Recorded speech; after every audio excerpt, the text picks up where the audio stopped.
pregame.com. Welcome back to our Belmont coverage. We're on horse number 4, Commanding Curve. And Chuck, Commanding Curve, he was the horse that finished second, made that huge close in the Kentucky Derby, came from dead last.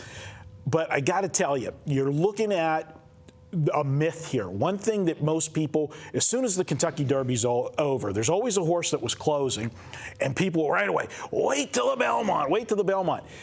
Stone cold closers do not do well in the Belmont because too often, because of the mile-and-a-half race, they don't go honest fractions at the beginning of the race because everybody's concerned about getting the distance. And these horses that only have one move traditionally are too far back, and you can't make up that ground because of the slow fractions early means they're going faster fractions the second half of the race. Right. Yeah, good point. And just to clarify that, if it's a faster pace and the horse is being rated a closer, he's going to make up a lot more ground. But you're right, because of the mile-and-a-half, sometimes the first quarter, half mile are slower, and it's going to be a lot tougher. Those horses are going to have a lot more left who are in front of these horses, so it's going to be tough to close on. I love, my days at the racetrack, especially with harness horses, and people read the program and they see a trotter or pacer, paced last week in 155.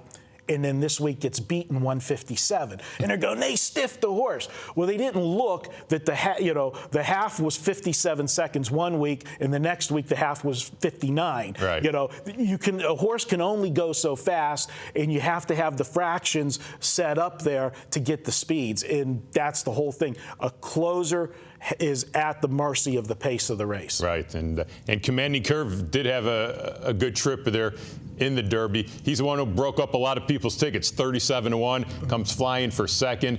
He's had 2 good races in a row now. He actually had a tough trip in the Louisiana Derby, finished 3rd in that race, but he has improved his last couple races. My big question is, could he do it again in the Belmont? It's kind of a mystery here. We saw him run, well in the Derby. Tough trip in the Louisiana Derby, came in 3rd there. I don't know if the horse has it. If I had to leave one of these horses out, I probably would maybe take a shot at leaving him out in this race. He's had some sharp works, but I feel he's got to be closer to the pace in the Belmont because I just don't see the fractions being honest enough for anybody coming from way, way back.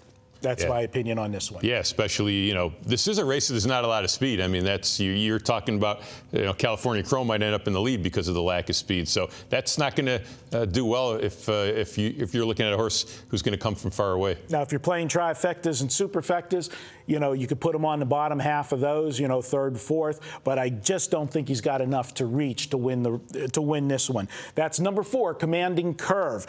Next up, we're going to look at number 5, Ride on Curlin. That's up next. Pregame.tv.